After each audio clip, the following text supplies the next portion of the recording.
Yebo, sake nginibiyele namukele kuzonke iy'ndawo la kuzofinywa khona le video igama ngumsizi aka Nkosi Howard. Mina uma uqala ngilake le channel qinisekisa ukuthi uqinisekisa usubscribe uzowathola zonke izinto engiyiphostayo kuyona-ke le channel. Baba izithelo ezinhle noma-ke izithelwa imidlalo ehlanganisa amaciko abayisungulile abaculi baseNingizimu Afrika.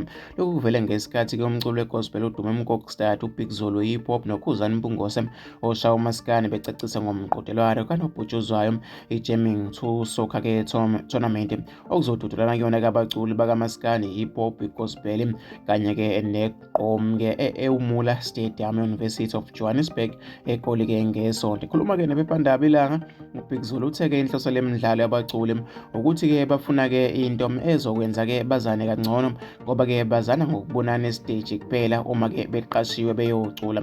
Uthe nakhona-ke kuleyo mcimbi kabaxoxe into etheli ezobenza-ke basizane ngobuningi okuthinta noma ngokuningi okuthinta-ke umculo.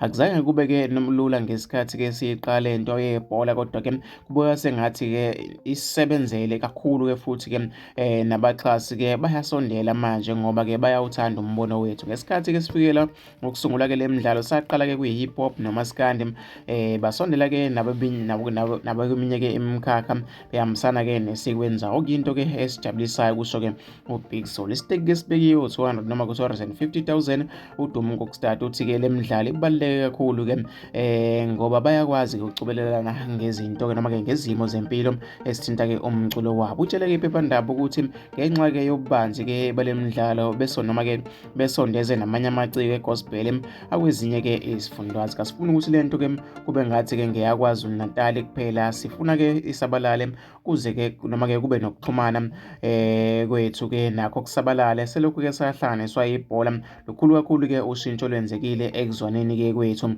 sekuqinile-ke ubudlelwano kusho-ke yena.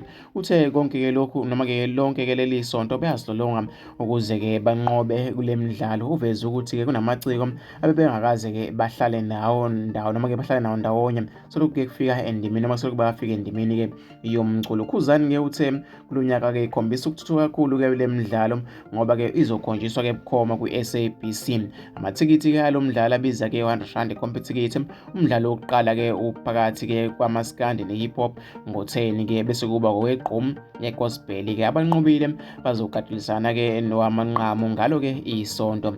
UDkt Sipho-ke Sithole oyingxenye-ke yabahleli bele midlalo uthe-ke wayebambe iqhaza-ke ku-Channel 2 noma-ke 204 ku-DStv nge-AFCON ngo-2013 okuyikho-ke okwenze ukhuzani noBig Zulu bacela-ke usizo lakhe. Uthe-ke noma-ke bafuna-ke imidlalo ibe sezingeni elifana nayo yonke imiqhudelwano kanobhutshuzwayo, ngabe-ke i-PSL noma-ke i-CAF noma-ke ukufakazela okusho-ke ukhuzani wathi-ke sebebambe-ke noma-ke sebebambisene ne-SABC Sport ezosakaza-ke bukhoma lo mdlalo-ke kusukela-ke ngehora-ke 11 ekuseni okwey'ngane zakwethu. Siyabonga-ke noma-ke sithi sikushayela ihlombe lokho-ke okwenzeka-ke endimeni-ke yomculo wethu. Sengathi-ke konke-ke abakwenzayo kungaba-ke impumelelo wey'ngane zakwethu. Mina sengiphuma kanje.